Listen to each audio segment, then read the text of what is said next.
रामेश्वर काम्बोज हिमांशु विरचित लघु कथा नवजन्मा। जिले सिंह शहर से वापस आया तो आंगन में पैर रखते ही उसे अजीब सा सन्नाटा पसरा हुआ लगा। दादी ने ऐनक नाक पर ठीक से रखते हुए उदासी भरी आवाज में कहा, जिले तेरा तो ईभी से सिर बंध गया रे, छोरी हुई है। जिले सिंह के माथे पर एक लकीर खिंच गई। भाई लड़का होता तो ज्यादा नेंग मिलता, मेरा भी नेंग मारा गया। बहन फूलमती ने मुंह बनाया। पहला जापा था, सोचा था खूब मिलेगा। जिले सिंह का चेहरा तन गया, माथे पर दूसरी लकीर भी उभर आई। मां कुछ नहीं बोली, उसकी चुप्पी और अधिक बोल रही थी, जैसे कह रही हो, जूतियां घिस जाएंगी ढंग का लड़का ढूंढने में, पता नहीं किस निकम्मे के पैरों में पगड़ी रखनी पड़ जाए। तमतमाया जिले सिंह मनदीप के कमरे में घुसा। बाहर की आवाजें वहां पहले ही पहुंच चुकी थीं। नवजात कन्या की आंखें मुंदी हुई थीं। पति को सामने देखकर मनदीप ने डबडबाई आंखें पोंछते हुए अपना मुंह अपराध भाव से दूसरी ओर घुमा लिया। जिले सिंह तीर की तरह लौटा और लंबे लंबे डग भरता हुआ चौपाल वाली गली की ओर मुड़ गया। सुबह का गया, अभी शहर से आया था। तुम दोनों को क्या जरूरत थी इस तरह बोलने? मां भुनभुनाई। घर में और भी गहरी चुप्पी छा गई।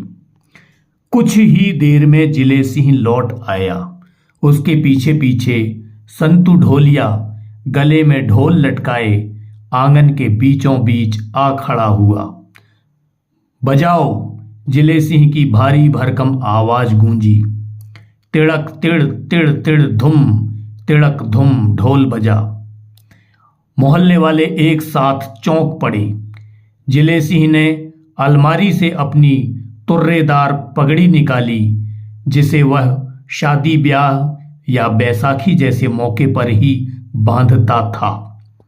ढोल की गिड़गिड़ी पर उसने पूरे जोश से नाचते हुए आंगन के 3-4 चक्कर काटे। जेब से 100 का नोट निकाला और मनदीप के कमरे में जाकर नवजात के ऊपर वार फेर की और उसकी अधमुंदी आंखों को हल्के से छुआ।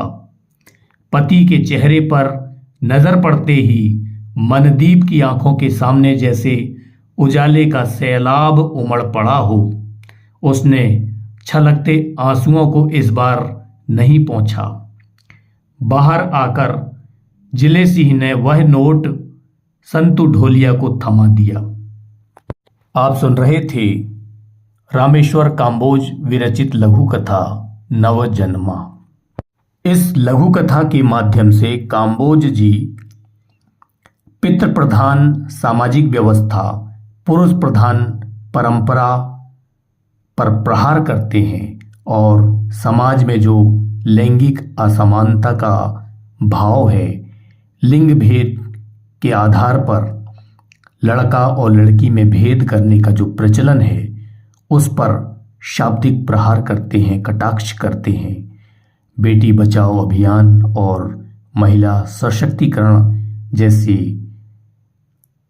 अभियान को, महती आवश्यकताओं को वे समाज के सम्मुख बेहतरीन ढंग से इस लघु कथा के माध्यम से रखते हैं और यह संदेश देते हैं कि स्त्री पुरुष में इस तरह का या लड़का लड़की में इस तरह का भेदभाव नहीं होना चाहिए। शुरू में जब जिले सिंह अपने घर पहुंचता है तो आंगन में सन्नाटा है, गमगीन सा वातावरण है, क्योंकि उसकी पत्नी मनमीत ने एक कन्या को जन्म दिया है। सभी लोग निराश हैं कि नेंग न्यौछावर नहीं मिलेगा, परंतु वह ढोलिया संतूक को बुलाता है, ढोलक बजवाता है, स्वयं नृत्य करता है, नाचता है और खुशी खुशी से 100 रुपए का नोट उस ढोलक वादक को भेंट करता है और उसकी पत्नी के चेहरे पर भी खुशी के आंसू, आंखों में खुशी के आंसू हैं, चेहरे पर रौनक है, खुशी है। कुल मिलाकर उसने स्वीकार किया, चाहे कन्या हो या पुत्र हो, सभी को बराबर दृष्टि से देखा जाना चाहिए। यही इस लघु कथा का संदेश है। सुनने हेतु शुक्रिया।